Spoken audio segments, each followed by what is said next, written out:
Thank you, everybody. Today, President Biden will build on the actions he took on day one, and he'll take more steps to fulfill commitments he made to tackle the climate crisis while creating good-paying union jobs and achieving environmental justice. In his campaign, he and Vice President Harris put forward the most ambitious climate vision that any presidential ticket had ever embraced. And he spent more time campaigning on climate than we have ever seen.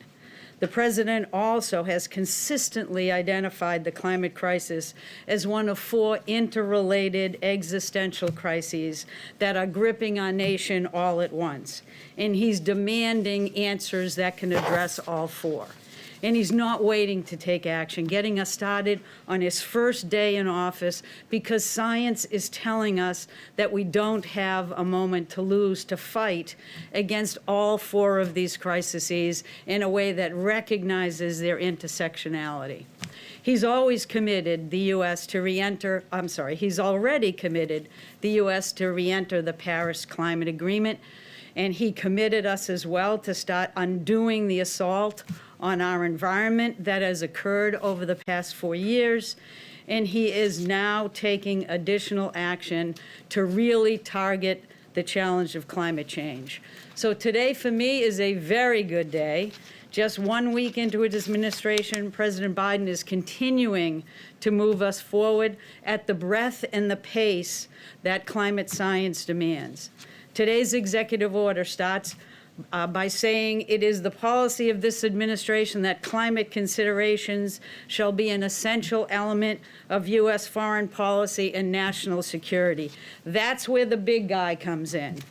It gives my colleague, John Kerry, the first ever international climate envoy, the authority to really drive forward a process that will restore American leadership on climate throughout the world. And you will see and hear more about that from Secretary Kerry.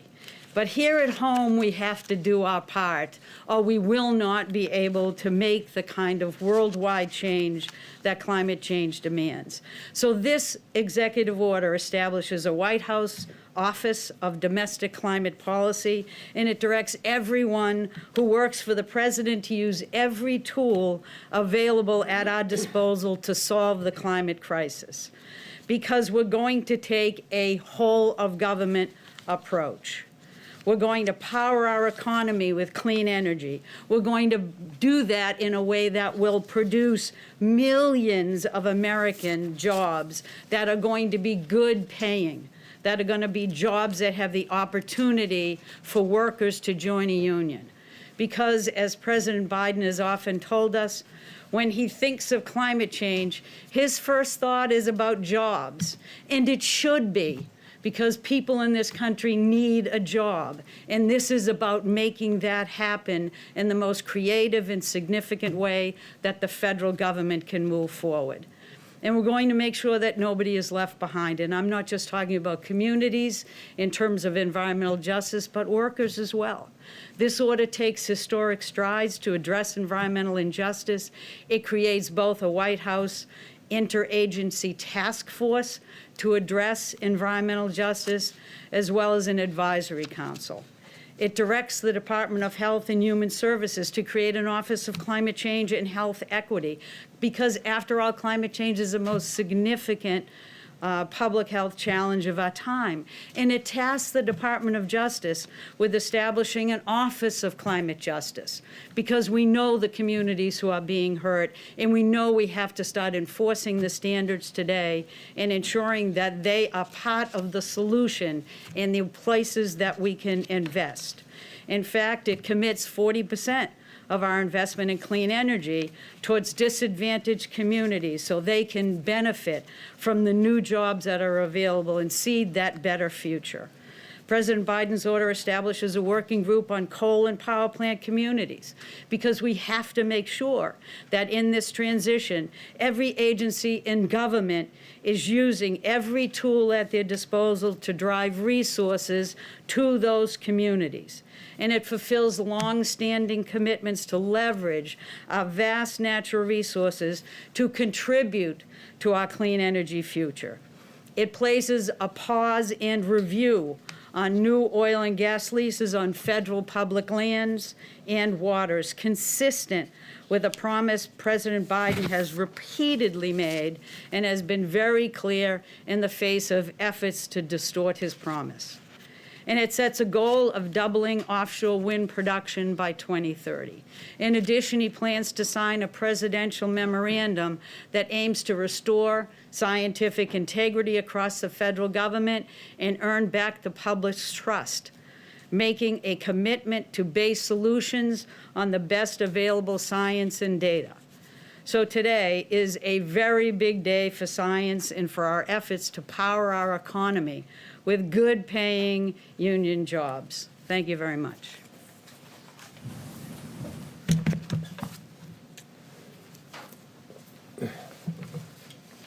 Good afternoon, everybody. It's great to be here. Let me say, first of all, what a pleasure it is to be here with Gina.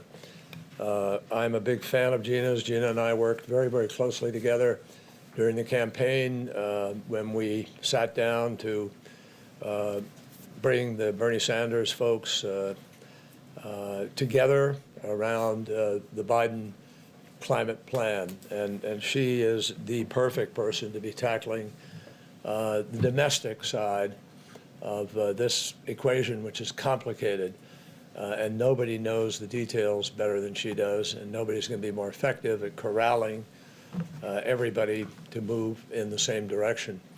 It's also an enormous pleasure for me to be here with Jen Psaki. She mentioned that nobody was her boss, but I had the privilege of working with her. And she, 7 years ago, we gathered in the State Department briefing room. She's traded up, obviously, but she has not given away any of her fundamental principles and commitment to telling you all the truth, telling the American people the truth, and doing so with great candor and transparency. And I'm very happy to be here with her. The stakes on climate change just simply couldn't be any higher than they are right now. It is existential. We use that word too easily, and we throw it away. But we have a big agenda in front of us on a global basis. And President Biden is deeply committed, totally seized by this issue, as you can tell by this executive order and by the other, the initiative of getting back into Paris immediately. That's why he rejoined the Paris Agreement so quickly, because he knows it is urgent. He also knows that Paris alone is not enough, not when almost 90% of all of the planet's emissions, global emissions, come from outside of U.S. borders. We could go to zero tomorrow, and the problem isn't solved. So that's why today, 1 week into the job, President Biden will sign this additional executive set of orders to help move us down the road, ensuring that ambitious climate action is global in scope and scale, as well as national here at home. Today, in the order that he will sign, that Gina has described to you, he makes climate central to foreign policy planning, to diplomacy, and to national security preparedness. It creates new platforms to coordinate climate action across the federal agencies and departments, sorely needed. And most importantly, it commissions a national intelligence estimate on the security implications of climate change to give all of us an even deeper understanding of the challenge. This is the first time a president has ever done that. And our 17 intelligence agencies are going to come together and assess exactly what the danger and damage and potential risks are. The order directs the State Department to prepare a transmittal package seeking Senate advice and consent on the Kigali Amendment to the Montreal Protocol, an amendment that by itself, if ratified and fully enforced globally, could hold the Earth's temperature by 0.5 of an entire degree, not insignificant. And it sets forth a process for us to develop an ambitious new Paris target, as well as a U.S. climate finance plan, both of which are essential to our being able to bring countries of the world together to raise ambition and meet this moment when we go to Glasgow for the follow-on agreement to Paris.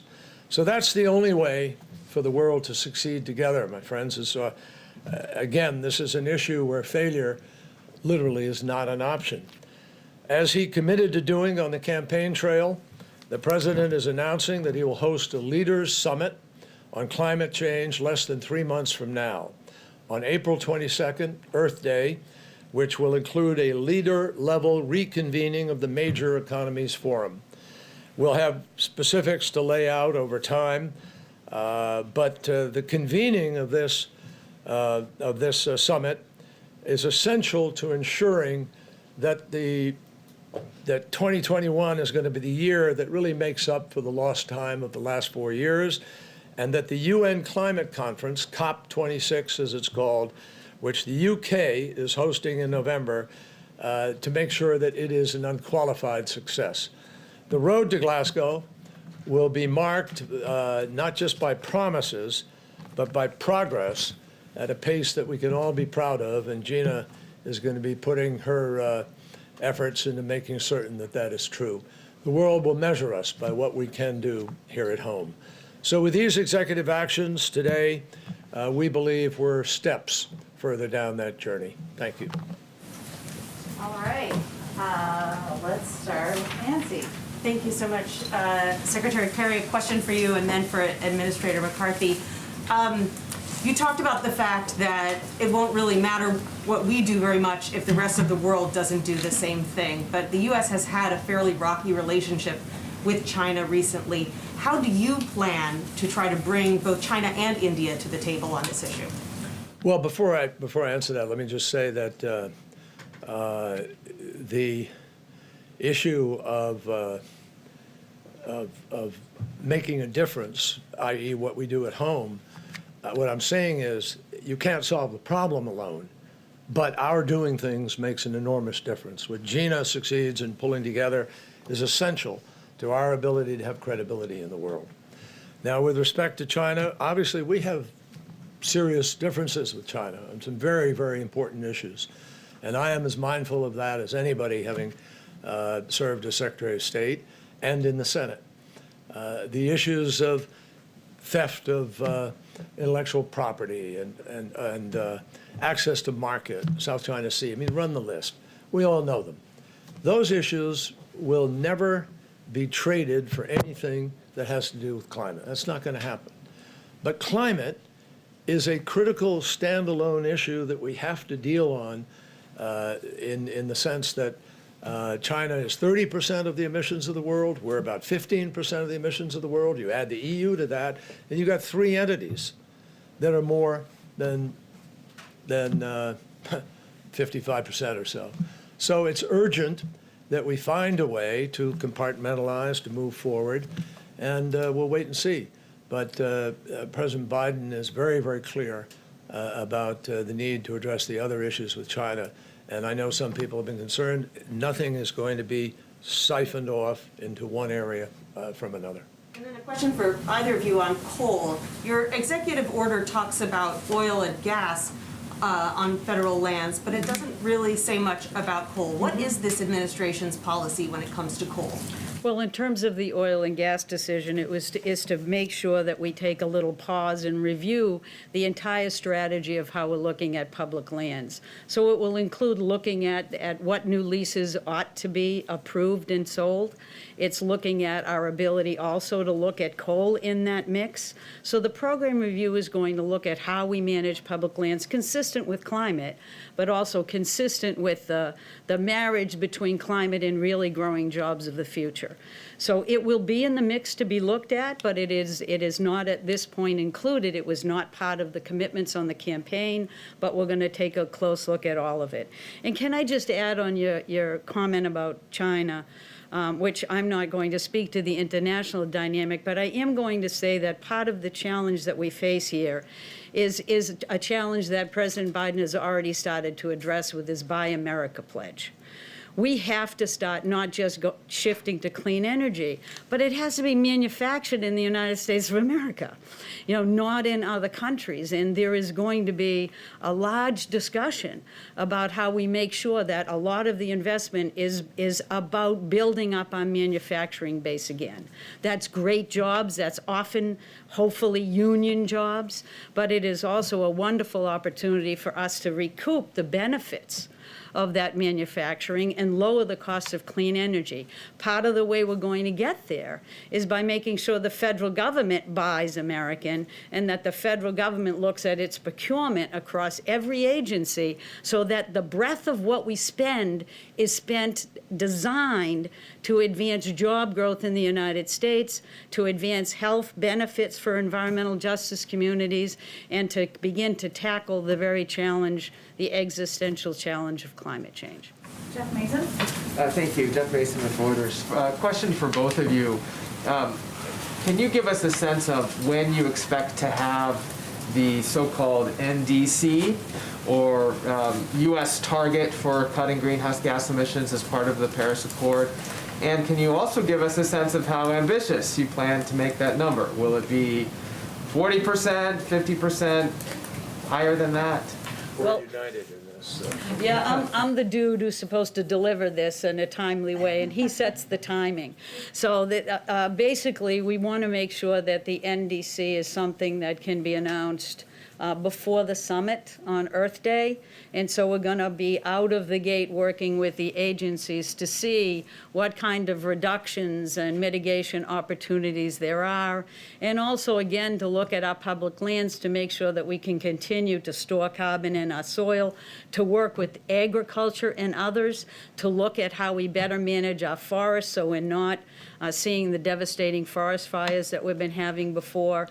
So all across the federal government, every agency, and you'll see many of them specifically tasked in this executive order, will participate in the task force that we're going to have to actually develop the most aggressive NDC that we can to deliver the kind of boost that Secretary Kerry is looking for to be able to ensure that our international efforts are robust and sufficient to address the challenge internationally. And just to follow up on that, perhaps for Secretary Kerry, how do you assure international partners that the U.S. will stick to whatever you propose after having seen the Trump administration take the U.S. out of the Paris Accord? Well, that's precisely why we're going to stick by it, and I think our word is strong.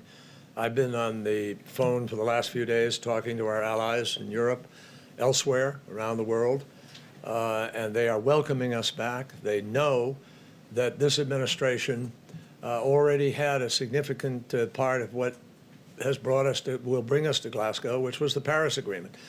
The Obama-Biden administration had great credibility on this issue, and having President Biden be the person now who is driving this forward is enormously meaningful to the folks there. And they also know that I was deeply involved in the negotiations in Paris and am now asked by President Biden, to make certain that we do the same at Glasgow, if not more. So I have had no one question our credibility at this point in time. Someone probably will, and the answer will be that I think we can achieve things in the course of the next 4 years that will move the marketplace, the private sector, global finance, innovation and research, that in fact no political person in the future would be able to undo what the planet is going to be organizing over these next months and years. This is the start of something new. I don't know if you read Larry Fink's letter of BlackRock yesterday, but there's a new awareness among major asset managers and commercial banks and others about the need to be putting resources into this endeavor, because it is major in investment demand. So I think the proof will be in what we do. Neither Gina nor I are going to start throwing around a lot of big promises, but you heard what she just said, and we will work very closely, because we're going to try to bring to the table to help inform her and the folks she's working with what we're picking up abroad and what people are doing abroad and the steps that they're taking and how we now have to measure ourselves against them and they will measure themselves against us. We are well aware of that. Go ahead. Can I just add something? I just want to call attention to the fact that cities and states have really picked up the initiative to move forward on clean energy because the solutions are cheap. The solutions compete effectively against fossil fuels. We are talking about solutions that we're not asking anybody to sacrifice, but are to their advantage. And if you look at the record over the past 4 years, while the prior administration might have wanted clean energy to head in a different direction, it's gone faster and farther than anyone ever expected. And the idea that we could, with this new work that we're doing together, send signals to the marketplace through our purchasing at the federal level and are relooking at different ways of having on-the-ground change, we can build that demand. We can actually grow significantly millions of clean energy jobs. And all of a sudden, the question won't be whether the private sector is going to buy into it. The private sector is going to drive it. And so this is going to be a signal setter, the way the federal government ought to set on what our values are, what we think the future needs to be. And this is a value-laden effort that President Biden has undertaken with full knowledge that it's going to benefit jobs, it's going to benefit our health, and it's going to lead to that future we want to hand to our children. We'll just do these two in the front, and then they will come back, I promise. So go ahead. Thank you. Mr. Secretary, if you would, there's certainly are oil and gas industry workers who are watching you both right now, who will hear the message that the takeaway to them is that they are seeing an end to their livelihoods. What do you say to them, particularly those people who President Trump struck a chord with on the campaign trail when he promised to save their jobs? What is your message to them right now? And also to the oil industry executives who are listening, are you putting them on notice today? Well, we didn't come here to put anybody on notice except to the seriousness of President Biden's intent to do what needs to be done to deal with this crisis, and it is a crisis. With respect to those workers, no two people are more in this room are more concerned about it, and the President of the United States has expressed in every comment he has made about climate the need to grow the new jobs that pay better, that are cleaner. That, I mean, you look at the consequences of black lung for a miner, for instance, and measure that against the fastest growing job in the United States before COVID was solar power technician. The same people can do those jobs, but the choice of doing the solar power one now is a better choice. Similarly, you have the second fastest growing job pre-COVID was wind turbine technician. This is happening. 75%, 70% of all the electricity that's come online in the United States in the last few years came from renewables. Not, coal plants have been closing over the last 20 years. So what President Biden wants to do is make sure those folks have better choices, that they have alternatives, that they can be the people who go to work to make the solar panels. They were making them here at home. That is going to be a particular focus of the Build Back Better agenda. And I think that unfortunately workers have been fed a false narrative. No surprise, right, for the last few years. They've been fed the notion that somehow dealing with climate is coming at their expense. No, it's not. What's happening to them is happening because of other market forces already taking place. And what the financiers, the big banks, the asset managers, private investors, venture capital are all discovering is there's a lot of money to be made in the creation of these new jobs in these sectors. So whether it's green hydrogen that is going to come, whether it is geothermal heat, or whatever it's going to be, those are jobs. The same worker who works in South Carolina today putting together a BMW, which happens to be made there, and is currently an internal combustion engine, can put together a car, but it's electric. So this is not a choice between having jobs, having good jobs, having the quality of life. Quality of life will be better when Gina has put her team together that produces choices for us that are healthier, less cancer, cleaner air. The greatest cost to America, the greatest cause of children being hospitalized every summer in the United States, we spend $55 billion a year on it, is environmentally induced asthma. That will change as we begin to rein in what we used to call pollution in this country, because it is pollution. And I think that workers are going to see that with the efforts of the Biden administration, they're going to have a much better set of choices. And frankly, it will create more jobs than stuck where we were. Could I just add by pointing out a couple of things in the executive order that I want you to just call to your attention? We talked about the Civilian Conservation Corps. That is an opportunity to put younger people into work in vitally important efforts.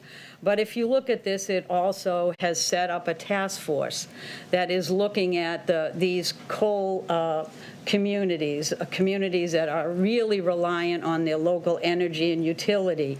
And it talks about how do we revitalize those economies. And it talks about how we can put people to work using the skills they currently have where they are, to start looking at those old abandoned oil and gas wells that are spewing out methane, or all of the coal that is mines that haven't been properly closed that are doing the same, that has great impact on climate, but also will keep an opportunity for those individual workers to have work in their own communities. We're not going to ask people to go from the middle of Ohio or Pennsylvania and ship out to the coast to have solar jobs. You know, solar jobs will be everywhere, but we need to put people to work in their own communities. That's where their home is. That's where their vision is. So we're creatively looking at those opportunities for investment so that we can get people understanding that we are not trying to take away jobs. Remember, when we say climate change, eventually people are going to think jobs, just like President Biden, when he hears the words climate change.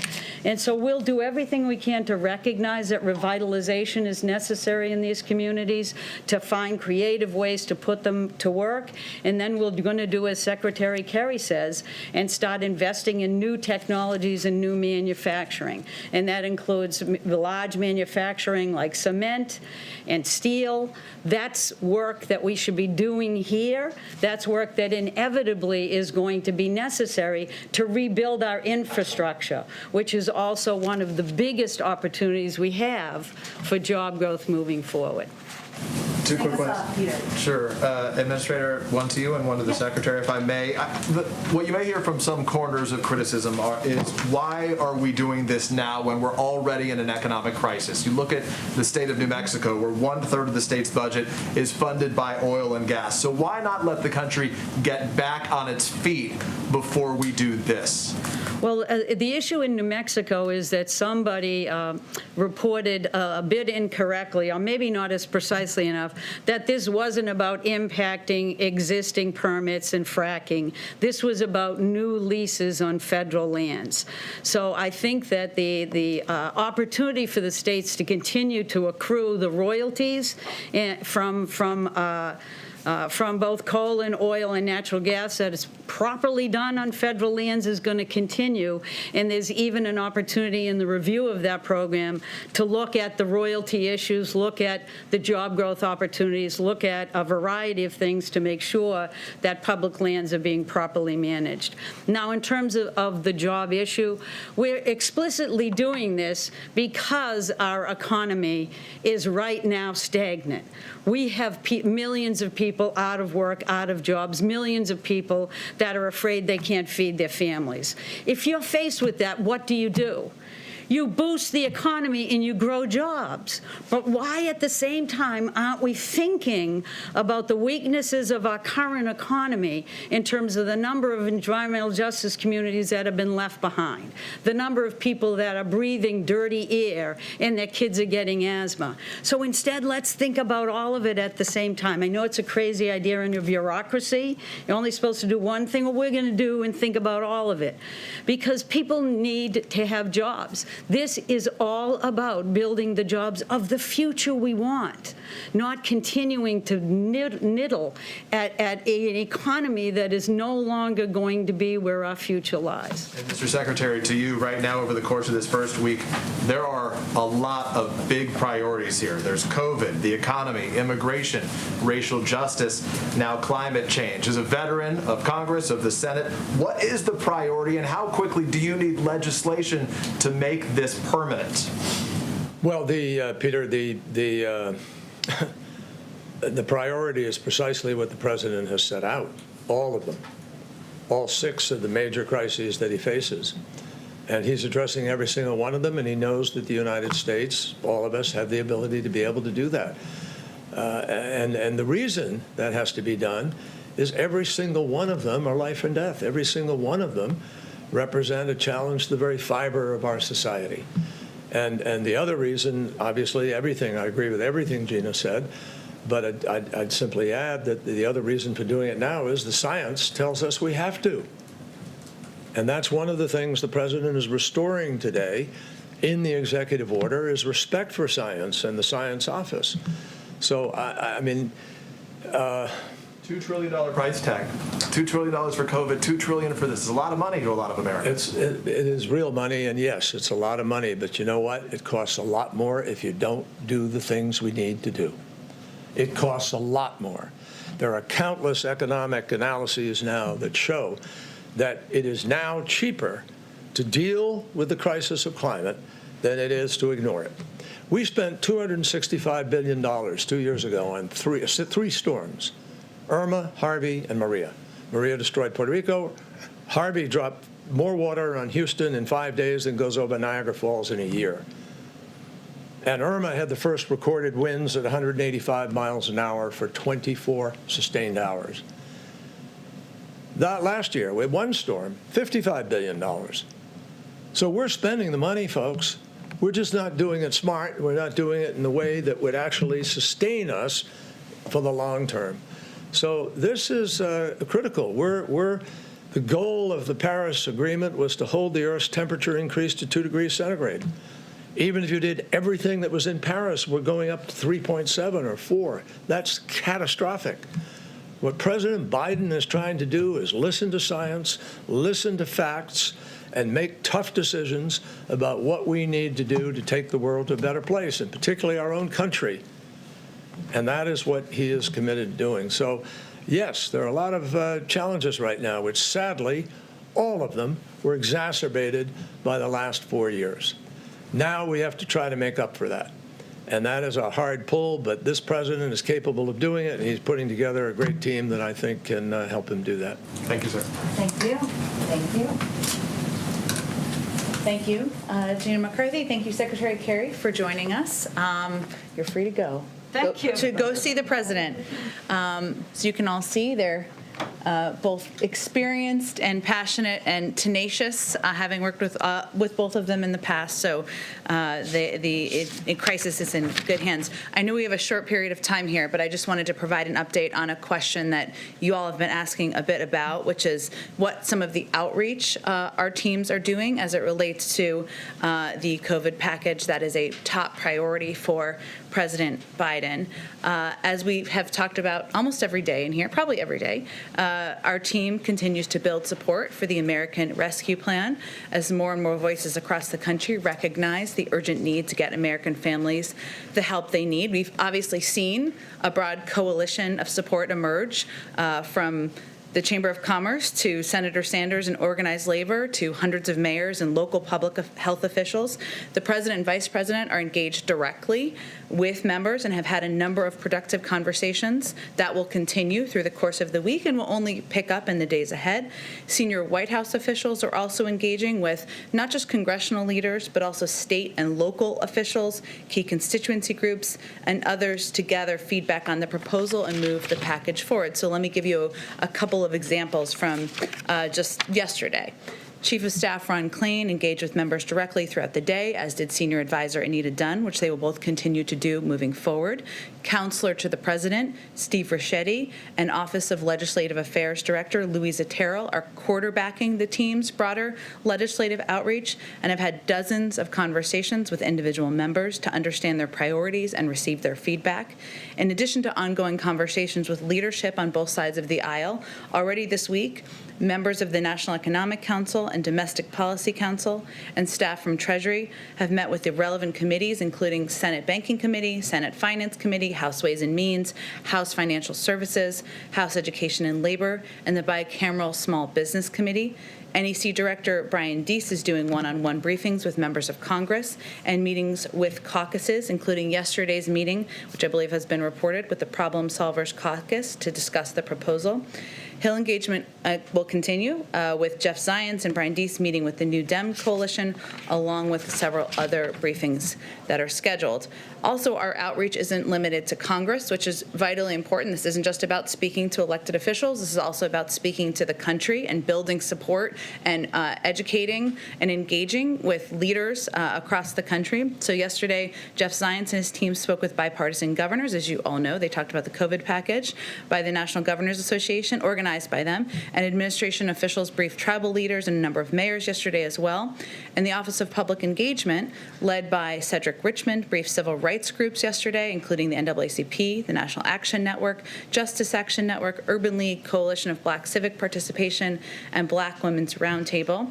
Today they have meetings with labor leaders, advocates for young people, as well as organizations dedicated to building wealth in the Black community. On Friday, OP will also, the Office of Public Engagement, I should say, I hate acronyms, will convene 100 presidents of historically black colleges and universities also to discuss this proposal. And the only other thing I wanted to mention before we get to your questions is that, as you all know, Treasury Secretary Janet Yellen was just confirmed. The president will be meeting with his economic team on Friday, including Secretary Yellen, for a briefing on the impact of delay in moving forward with the additional economic relief. With that, let's get to your questions. Alex, it's your first day in the White House briefing room. Thank you. And Alex's first day, 2 Alex's first days. It's good to be here. There's an initiation afterwards that the press corps will conduct. I'm ready Yes, for go it. ahead. Yeah. I'll make it quick because I know you have a pretty hard out in a few minutes, but I think you all have a heart out too, but yes. I wanted to ask about one of your favorite topics, impeachment. Nearly every Republican senator last night voted to throw out the impeachment trail against President Trump. Does President Biden have a reaction to that? Does he trust Congress to hold President Trump accountable for the insurrection against the Capitol? And does he see censure against former President Trump as a viable alternative to conviction, since it looks unlikely at this point? Well, the president certainly respects the role that Congress has. Senators, of course, the Senate, as they're overseeing the trial moving forward, in determining the pace and the path forward for holding the former president accountable. That continues to be his belief. In all of his conversations that he's been having with members about the recovery plan, they have said they expect from him that his focus will be on COVID relief. That's how he will use the bully pulpit. That's how he will speak to the American people. And they are eager to work with him on that. So that's where his focus remains. And what steps they take to hold the former president accountable, he'll leave it to them. Why the resistance on weighing in on the issue? We've weighed in many times. The president has been asked about the issue. We put out a statement when the House put out a voted on impeachment, I should say. But his focus is on delivering on what the American people elected him to do, which is to get relief to the American people, to get the pandemic under control, to ensure working families can put food on the table, and that's where he feels his efforts should remain. Okay, go ahead. Thanks, Jen. Does the White House have a comment on this social media profile that has emerged of Representative Marjorie Taylor Greene? And is there a response to whether any disciplinary action should be taken against her given everything that's come out? We don't, and I'm not going to speak further about her, I think, in this briefing room. Okay. Go ahead. Oh, one more, if you don't mind, just kind of a little bit of housekeeping. Sure. The last administration had suggested that on the origins of the COVID-19 virus, that it may have originated in a lab in China. It was never definitive. Do you have an update on that, on the origin, and where we are on that investigation? Well, first, obviously the misinformation, of course, that we've seen also come out of some sources in China is of great concern to us. It's imperative that we get to the bottom of the early days of the pandemic in China, and we've been supportive of an international investigation that we feel should be robust and clear.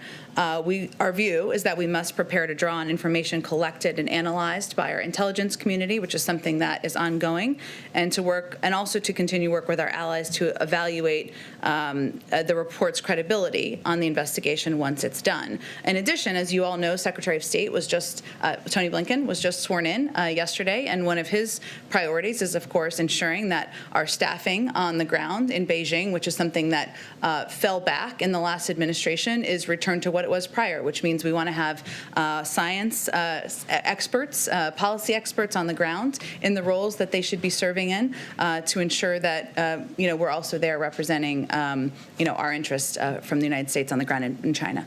Go ahead, Peter. A couple quick ones that I still don't think I fully understand. I know the executive order that was signed, but has this White House invoked the DPA, and how soon till we'll actually see companies compelled to produce supplies or vaccine or whatever else that impacts Americans?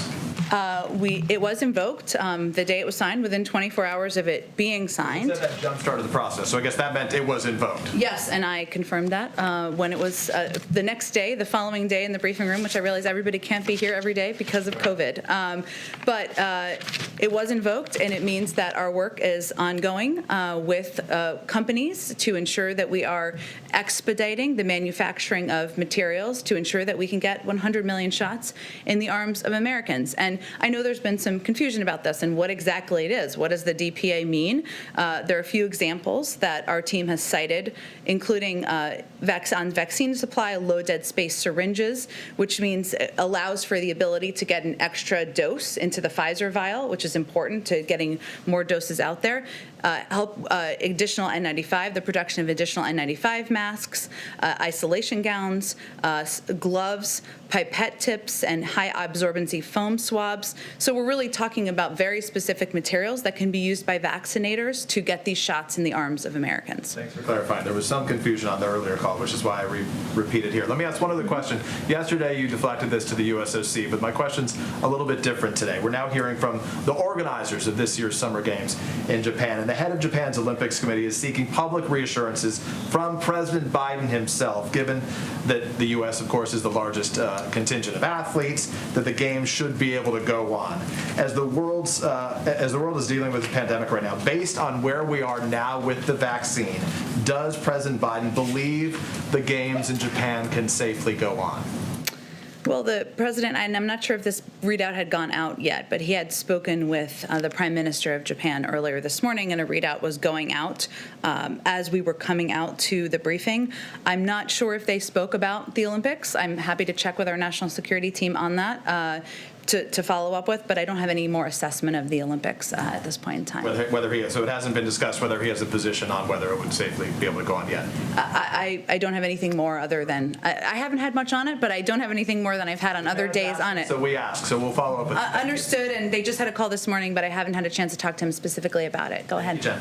Thanks, Jen. Two vaccine questions. First of all, this came up on the COVID call earlier, but how seriously is the White House considering using the Defense Production Act to compel other pharmaceutical companies to produce the Pfizer and Moderna vaccines to boost supply? Well, I didn't hear the entirety of the call because we were doing some preparation for the event this afternoon. But from listening to our team talk about it, there are obviously manufacturing facilities that have the capacity and the ability to get these vaccine doses out, and we don't want to get behind the pace of and start from scratch, I should say, in ensuring that they're ready to do that. I don't think our concern at this point is whether or not we're going to have the vaccine doses. Obviously, the president announced yesterday the intention to purchase additional doses. Our confidence in the manufacturers to have those doses available. The concerns we have are, one, contingency planning and all of the different things that can happen, because this is a Herculean task that has never been done before, but also ensuring we have vaccinators, we have vaccine sites, et cetera, available. So I have not heard from our team plans to seek other manufacturers at this point in time, and I'm happy to follow up with them and see if there's anything additional. And then on the 200 million doses, the president said he's ordering them. What is the status of that order? Have Pfizer and Moderna agreed to produce 100 million doses each, and how quickly do they say they can do it? Well, we expect to get the doses by mid to late summer, the majority of doses by mid to late summer, some earlier than that. So we're confident that we'll be able to get those from the manufacturers, yes. Go ahead, Karen. Jen, a couple questions on schools. Does the administration plan to develop metrics or standards for what a safe reopening of schools will look like? We do, and our CDC director, and I'm not sure, again, if she was asked about this, important question, I know as a fellow mother, but we will have specifics that we'll defer to the CDC on the safe reopening of schools. As you know, the president has talked about his commitment and his goal of reopening most K-8 schools within 100 days. There are obviously a number of steps that will need to be taken in order for that to be possible, but he has directed the Department of Education, the Department of Health and Human Services to provide guidance on safe reopening and operating for schools, child care providers, and institutions of higher education. But as our COVID team has outlined, that's going to require testing materials, support for contact tracing, vaccinations for teachers, and ensuring they're equitably provided. But our CDC director and team will be looking into putting together some specific guidelines so there can be clarity on that front, which I know a lot of districts are looking for. Those things you mentioned all cost a lot of money, and a big part of the COVID relief package is a lot of money to go to school reopening. If Congress doesn't approve the money you want and schools don't have what they need to pay for things to open safely, would the president support teachers staying at home and support virtual learning continuing through this entire school year? Well, I think the president recognizes, as we all do, the value of having children in schools and doing that in a safe way, which is one of the reasons he set this ambitious goal of reopening most K-8 schools within 100 days. But one of the reasons that the funding for safe reopening, for getting schools the equipment, the testing, the ventilation in some cases that they need, is because nobody wants to be having a conversation in May or June about why schools are not reopened. So this goes back to the argument that our team has been making and all of these calls and engagements and meetings that I outlined about the importance and vital nature of each component of the package. So we won't get into a hypothetical. We are confident that Congress will move forward with a package. Let me just go. Oh, we got to wrap up soon. Okay, I'm sorry. We'll do more questions tomorrow, but we had two such great guests.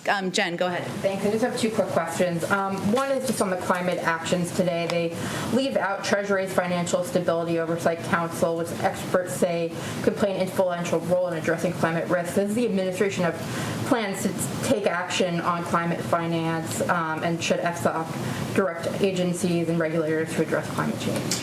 Well, I'm going to use a reference that my friend and colleague, Ambassador Susan Rice, used yesterday, which is there are 1,453 days left in this administration, and addressing climate and the crisis of climate is an issue that the president has conveyed to members of his cabinet, members of his senior team, as an absolute priority. So Secretary Yellen has been in her role for one day, but certainly I'd send you to them for any more specifics, but this is the beginning, not the end of our work on climate.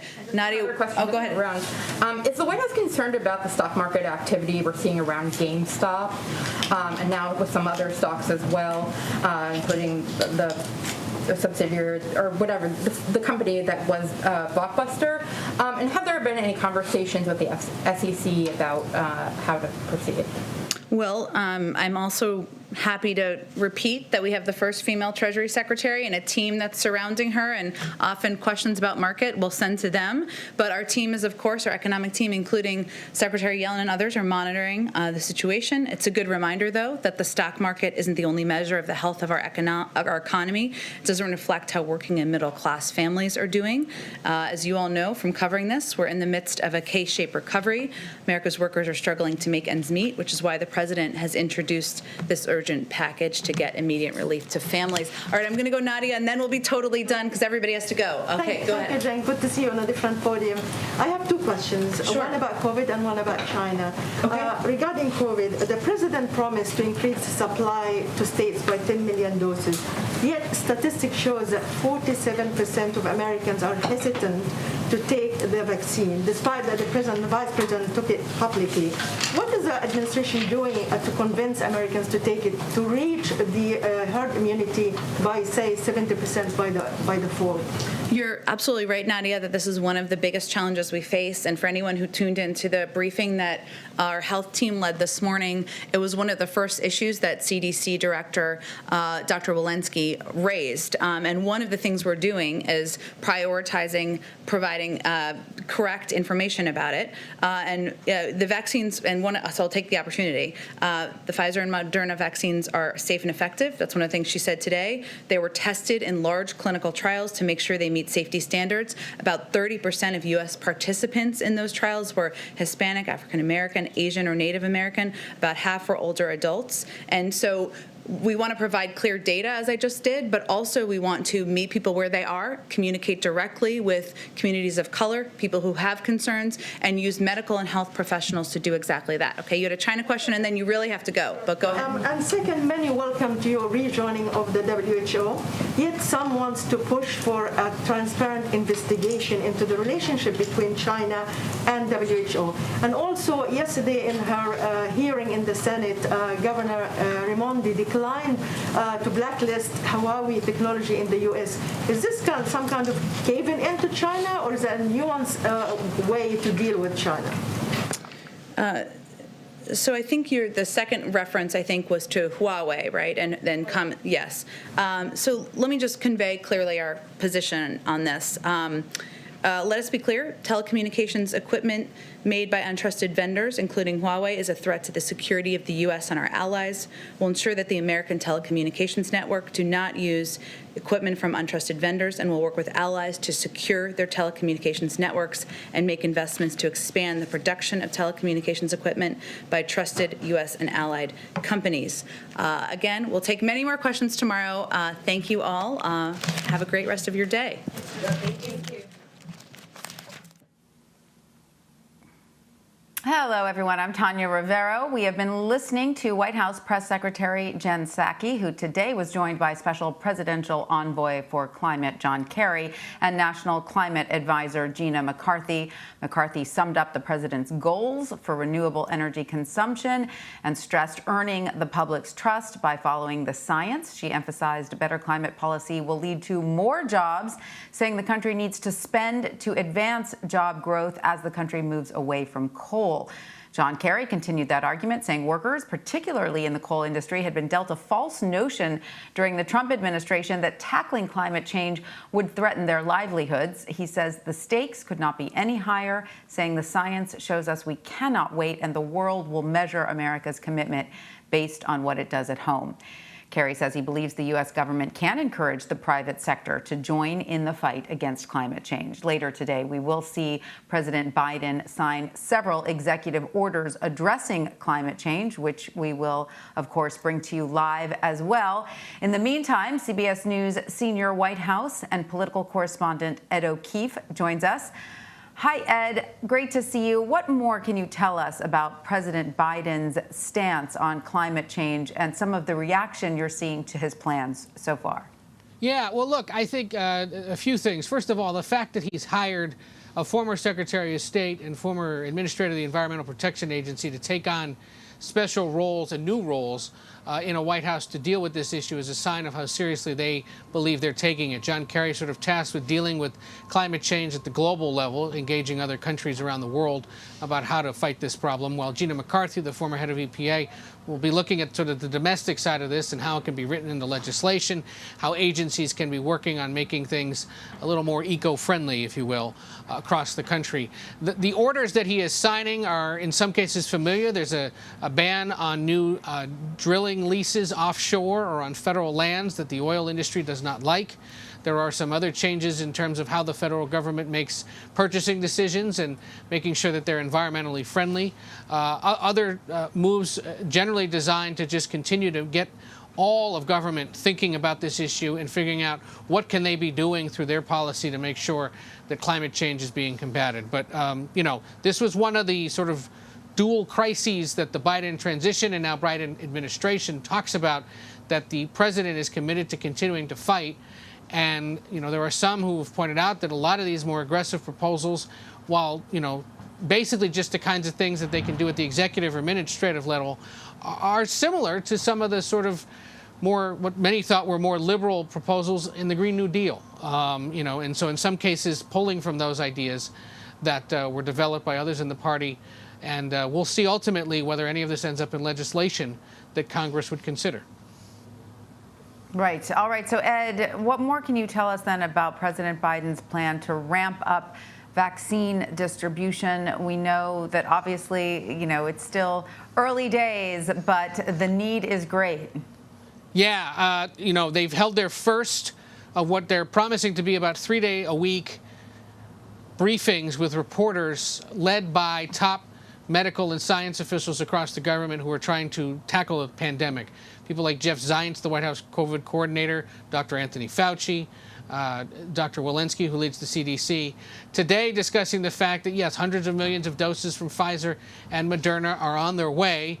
We pressed them during that briefing on when exactly they anticipate they will come. The basic answer was mid to late summer is when they expect to get it all.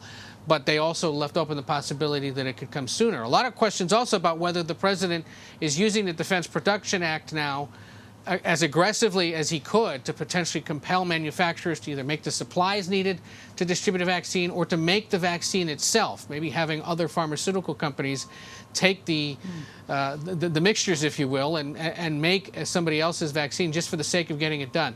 Administration officials said they're not ruling it out. But that they're still considering that, which would suggest it could take a little while to make that happen. And they also point out that these current projections, the idea that about 300 million Americans will have had at least one dose by the summer, the end of the summer, could very well change if, for example, the Johnson & Johnson vaccine that's in development, which is just a single shot, is suddenly able to get on the market. That could potentially accelerate the vaccination process because it would put yet another version of it out on the market for people to get and to obviously be able to get it faster. And of course, Ed, this is coming after President Biden signed executive orders yesterday aimed at tackling systemic racism across the country. What's the latest on the reaction to those executive orders? Look, these are in many ways fulfilling campaign promises. So those that wanted them, supporters of the president, happy to see him doing this, especially because the idea now is that issues of racial equity, addressing systemic racism, will be part of sort of the entire government's responsibility. As Susan Rice, one of his domestic policy advisors, put it yesterday, there's not going to be some office of inclusion and diversity in just one corner of the government that has to think about this. The idea is that everyone now has got to think about it. Ideas like halting new contracts for private prisons, or making it easier for Native American tribes to run their reservations and whatnot, making changes in housing policy, those are things that are heard about, talked about among various constituencies in the Democratic Party especially, and these are designed to make good on that. Problem is, in a lot of cases, some of this requires legislation to make it law, to make it stick, to make sure it can't get reversed if there's a Republican president one day, and there's no planning necessarily for that just yet.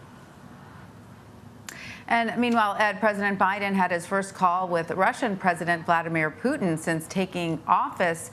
We know they discussed a series of hot-button issues like the poisoning of opposition leader Alexei Navalny, placing bounties on U.S. troops in Afghanistan, and election interference. All of these were issues that, President Trump came under fire for not pressing Putin on. So how did this phone call go? Do we know what exactly it achieved? Well, both sides say that it was a pretty good one and that they've agreed to renegotiate what's called the New START treaty, which is a nuclear disarmament treaty, one of the only one, I think the only one left now between the United States and Russia.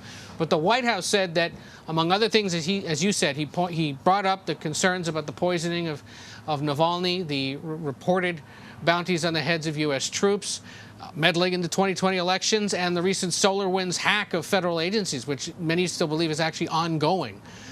So a much more frank and perhaps uncomfortable conversation between the American and Russian leader, certainly different than what Mr. Putin would have experienced over the last 4 years in his conversations with President Trump. We should point out that since the call with the Russian leader, the president has also spoken with the head of Japan, the Prime Minister of Japan, as he continues making calls to key world allies, beginning, of course, with our neighbors, Canada and Mexico, talked to the heads of the United Kingdom, France, Germany, NATO, Russia, and now Japan. So he's making his way around the world. All right. Well, Ed O'Keefe at the White House, thank you for joining us. Take care. Pete Buttigieg is one step closer to becoming the next transportation secretary. The Senate Commerce Committee voted 21-3 to approve his nomination today. During his confirmation hearing, the former South Bend, Indiana mayor defended the Biden administration's stances on infrastructure investment and climate change. The nomination now goes to the full Senate for a vote, which is likely to be scheduled later this week. If confirmed, Buttigieg would become the nation's first openly gay cabinet secretary approved by the Senate.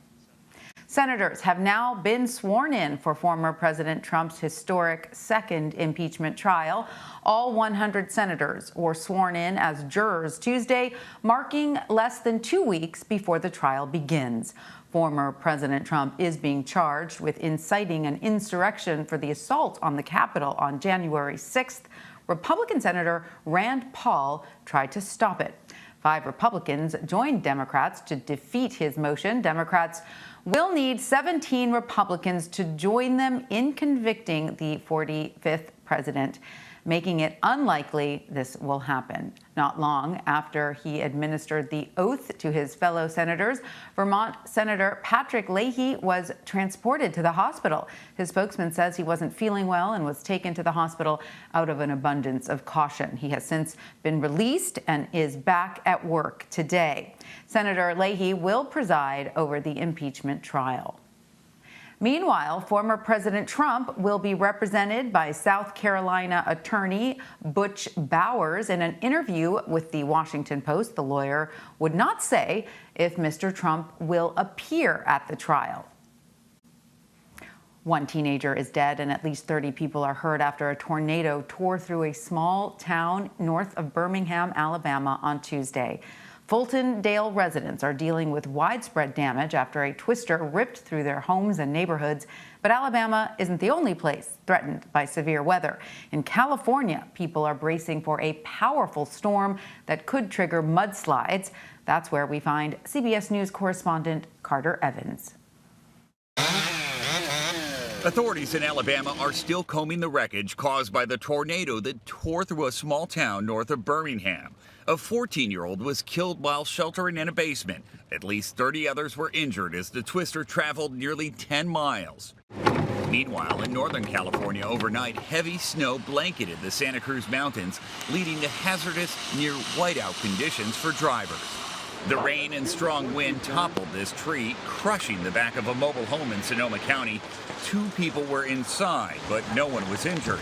Wind also knocked down these power lines in Santa Rosa late last night. More than 38,000 Bay Area customers are without power. This is why officials are so concerned. Recent wildfires have left huge burn scars across large portions of Santa Cruz and San Mateo counties, increasing the likelihood of debris flows. If you hear something coming down the hill at you, it's too late. The only thing to do is just get out of the way right now. Authorities went door to door Tuesday telling residents to evacuate. Hundreds are refusing to leave, and some waited till the last minute late last night. I think that most of them are out. I don't think there's a lot of neighbors at home. We're in a little bit of a lull now, but it has been quite windy, gusting up to 60 miles per hour. This storm could deliver up to a foot of rain in some areas. It's going to stall for the next couple of days. When it's all said and done, it could deliver up to 6 months worth of rain by the end of the week. Carter Evans, Monterey, California. Returning to in-school learning, still to come, the CDC is calling on communities to help ensure safety standards for students to get back into the classroom. And later, saving the planet while fighting against those who deny climate change. We hear from a climate scientist who was the target of political attacks for sounding the alarm that time is running out to save the planet. You're streaming CBSN, CBS News, always on.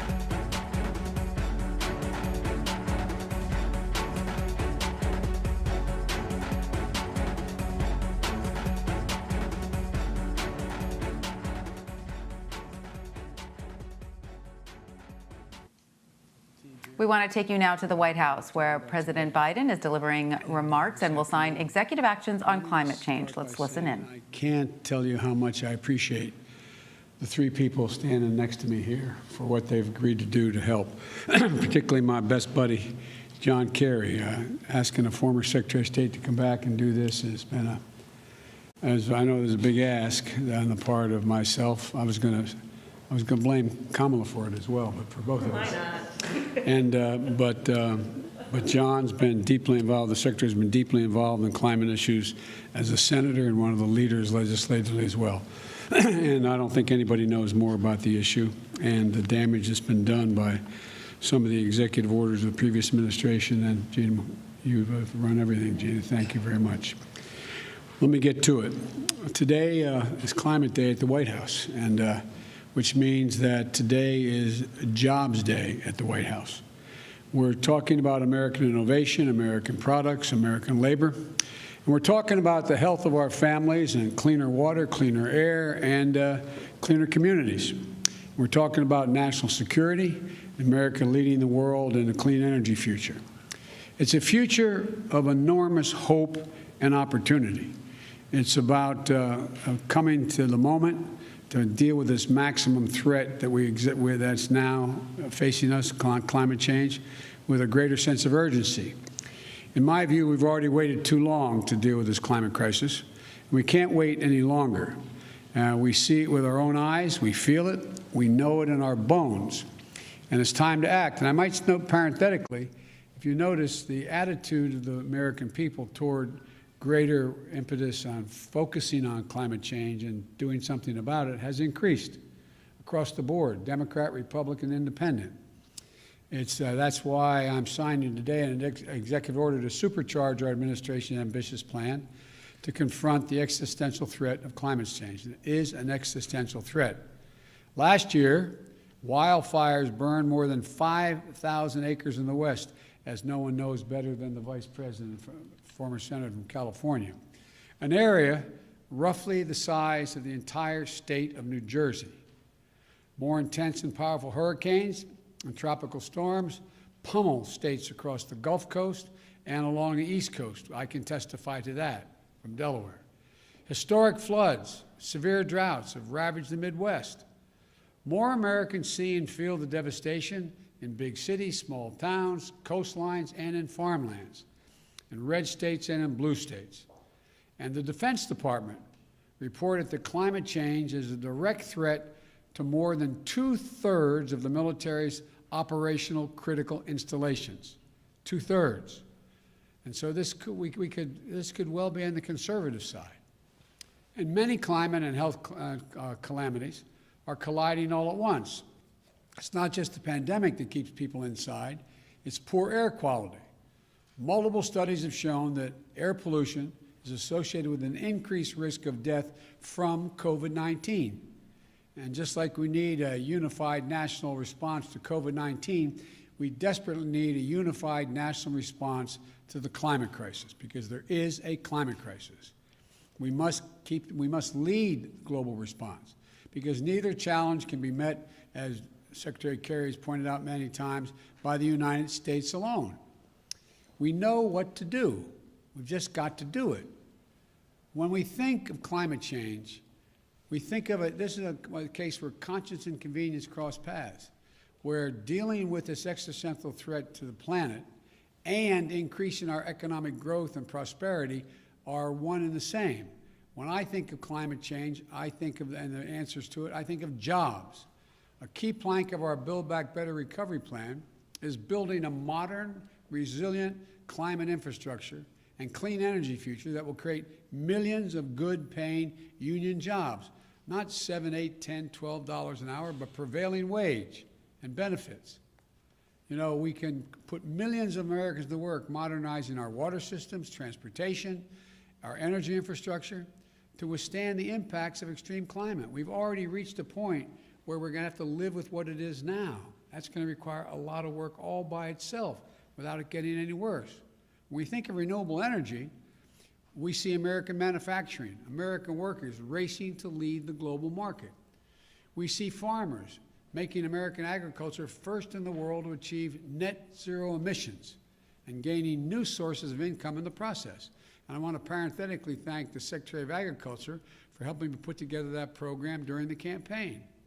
We see small business and master electricians designing, installing, and innovating energy conserving technologies in building homes and buildings. And we're going to reduce electric consumption and save hundreds of thousands of dollars a year in energy costs in the process.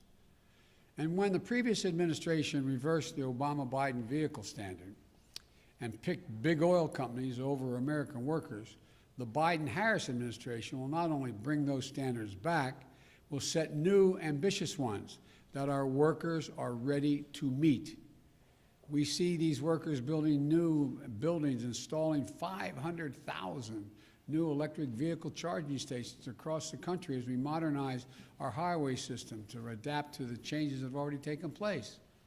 We see American consumers switching to electric vehicles through rebates and incentives, and the residents of our cities and towns breathing cleaner air, and fewer kids living with asthma and dying from it. Now, not only that, the federal government owns and maintains an enormous fleet of vehicles, as you all know. With today's executive order, combined with the Buy American executive order I signed on Monday, we're going to harness the purchasing power of the federal government to buy clean, zero-emission vehicles that are made and sourced by union workers right here in America. With everything I just mentioned, this will mean 1 million new jobs in the American automobile industry, 1 million. And we'll do another thing. We'll take steps towards my goal of achieving 100% carbon pollution-free electric sector by 2035, transforming the American electric sector to produce power without carbon pollution will be a tremendous spur to job creation and economic competitiveness in the 21st century, not to mention the benefits to our health and to our environment. Already, 84% of all new electric capacity planned to come onto the electric grid this year is clean energy. Clean energy. Why? Because it's affordable, because it's clean, because in many cases it's cheaper, and it's where we're keeping up. They're keeping up. We're going to need scientists and national labs, land-grant universities, historical black colleges and universities to innovate the technologies needed to generate, store, and transmit clean electricity across distances, and battery technology and a whole range of other things. We need engineers to design them and workers to manufacture them. We need iron workers and welders to install them.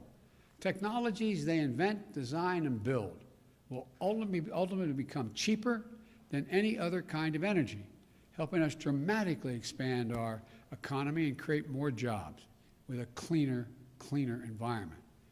And we'll become the world's largest exporter of those technologies, creating even more jobs. You know, we're also going to build 1.5 million new energy-efficient homes and public housing units that are going to benefit communities 3 times over. 1, by alleviating the affordable housing crisis.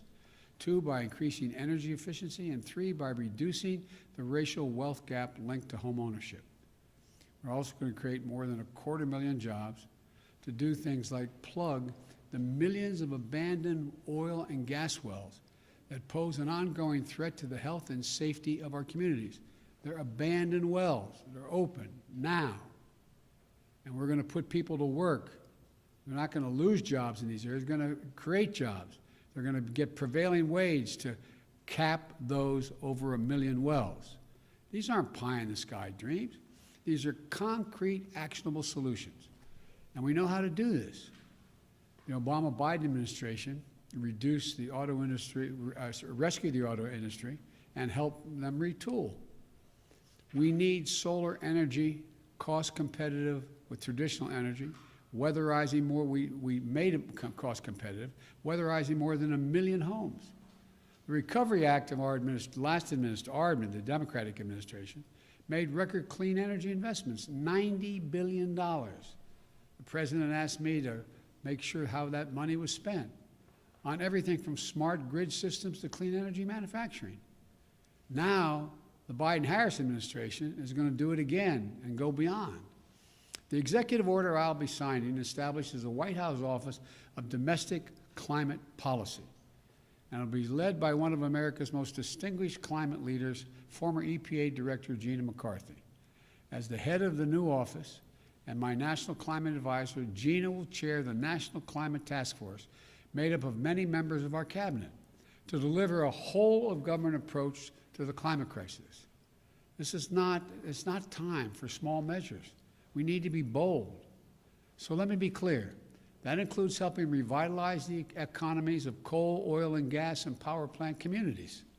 We have to start by creating new good-paying jobs, capping those abandoned wells, reclaiming mines, turning old brownfield sites into new hubs of economic growth, creating new good-paying jobs in those communities where those workers live, because they help build this country. We're never going to forget the men and women who dug the coal and built the nation. We're going to do right by them, make sure they have opportunities to keep building the nation in their own communities and getting paid well for it. While the whole-of-government approach is necessary, though, it's not sufficient. We're going to work with mayors and governors and tribal leaders and business leaders who are stepping up, and the young people organizing and leading the way. My message to those young people is, you have the full capacity and power of the federal government. Your government is going to work with you. Now, today's executive order also directs the Secretary of the Interior to stop issuing new oil and gas leases on public lands and in offshore waters wherever possible. We're going to review and reset the oil and gas leasing program. Like the previous administration, we'll start to properly manage, unlike it, we're going to start to properly manage lands and waterways in ways that allow us to protect, preserve them, the full value that they provide for us for future generations. Let me be clear, and I know this always comes up, we're not going to ban fracking. We'll protect jobs and grow jobs, including through stronger standards like controls from methane leaks and union workers willing to install the changes. Unlike previous administrations, I don't think the federal government should give handouts to big oil to the tune of $40 billion in fossil fuel subsidies. And I'm going to be going to the Congress asking them to eliminate those subsidies.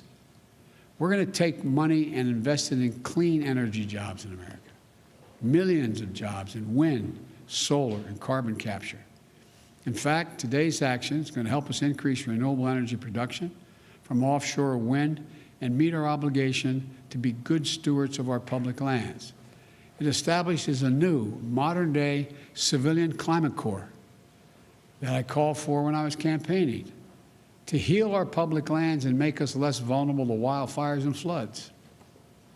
Look, this executive order I'm signing today also makes it official that climate change will be at the center of our national security and foreign policy. As Secretary Kerry, as our special presidential envoy for climate, with him, the world knows how serious I am about by appointing one of America's most distinguished statesmen and one of my closest friends speaking for America on one of the most pressing threats of our time. John was instrumental in negotiating the Paris Climate Agreement that we rejoined, this administration rejoined on day one, as I promised. And today's executive order will help strengthen that commitment by working with other nations to support the most vulnerable to the impact of climate change and to increase our collective resilience. That includes a summit of world leaders that I'll convene to address this climate crisis on Earth Day this year, in order to establish a new effort to integrate the security implications of climate change as part of our national security risk assessment and analysis will also be included. With this executive order, environmental justice will be at the center of all we do, addressing the disproportionate health and environmental and economic impacts on communities of color, so-called fence line communities, especially those communities, brown, black, Native American, poor whites. It's hard, the hard-hit areas like Cancer Alley in Louisiana, or the Route 9 corridor in the state of Delaware. That's why we're going to work to make sure that they receive 40% of the benefits of key federal investments in clean energy, clean water, and wastewater infrastructure. Lifting up these communities makes us all stronger as a nation and increases the health of everybody. Finally, as with our fight against COVID-19, we will listen to the science and protect the integrity of our federal response to the climate crisis. Earlier this month, I nominated Dr. Eric Lander, a brilliant scientist who is here today to be the director of the Office of Science and Technology. I also nominated another brilliant scientist, Dr. Frances Arnold and Dr. Maria Zuber, to co-chair the President's Council of Advisors on Science and Technology, so-called PCAST, that President Eisenhower started 6 weeks after the launch of Sputnik. It's a team of America's top scientists charged with asking the most American of questions: what next? What's the next big breakthrough?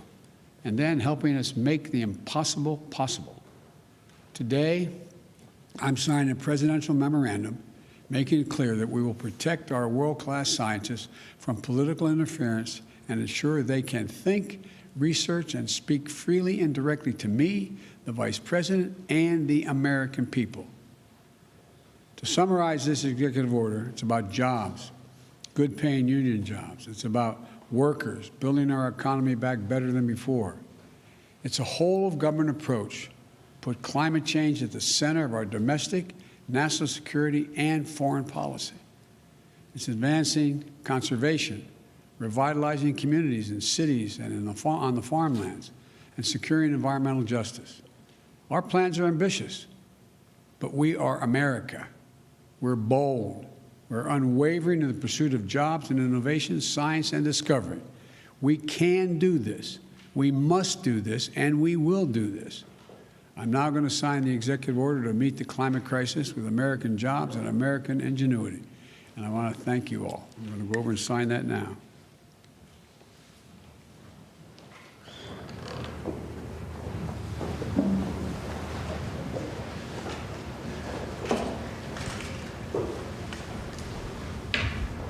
Use the right pen, sir.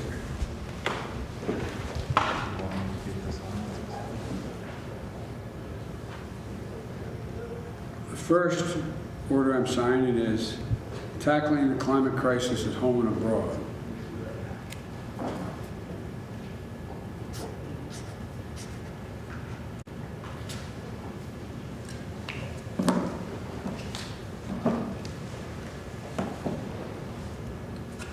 This next one, restoring trust in government through science and integrity and evidence-based policymaking.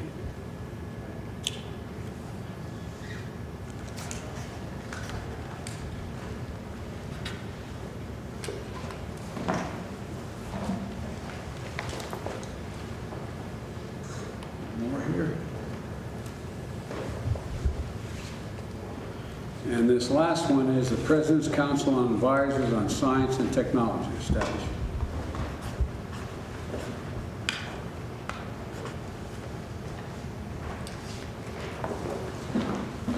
I thank you all for your time. Sir, what sacrifices are you asking Americans to make? Thank you. Mr. President, we just declared national emergency on climate change, you guys. Sir, after the Republican government, do you still support impeachment, sir? still support the impeachment trial? And we have been watching President Biden sign several executive actions on climate change, creating jobs, and restoring scientific integrity.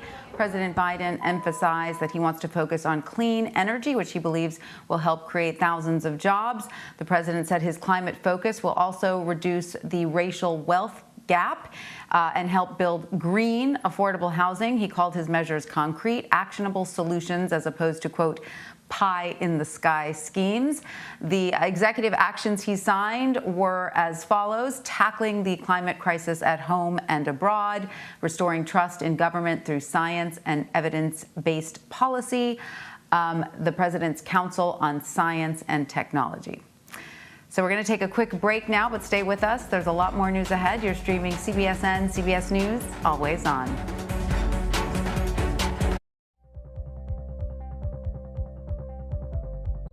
The biggest names in politics. Whoa, that's news. Do you think that the president has the authority to send in active duty troops? Face the questions you want answered. Did the CDC let the American people down? Tell me about the decision. When was it made? Who made it? What is the next area that you are concerned about? What does that mean for the risk of reinfection here in the United States? You bring up a very good point, Margaret. Margaret, that's a great question. Face the Nation with Margaret Brennan on CBS. Go to the ends of the earth. Right now. We got something crazy. Boom. And reach for the stars. Here we are. Time. Yes, it's my comeback. Hey, this is pretty fun. But wait, there's more. Experience thought-provoking. I'm open to the idea of being a human being. Innovative and truly original reporting. Look through a telescope and go, wow. Because there's always something new under the sun on CBS Sunday morning. Some Republicans are now accusing companies like Twitter and Facebook of targeting conservatives. They've had unchecked power to censor. I do not have access to my main Facebook account. I wasn't given an explanation. I was just like, what did I do? It's not okay to shut down my voice simply because it's not the same as yours. How those rules are enforced is something that the rest of us know very, very little about.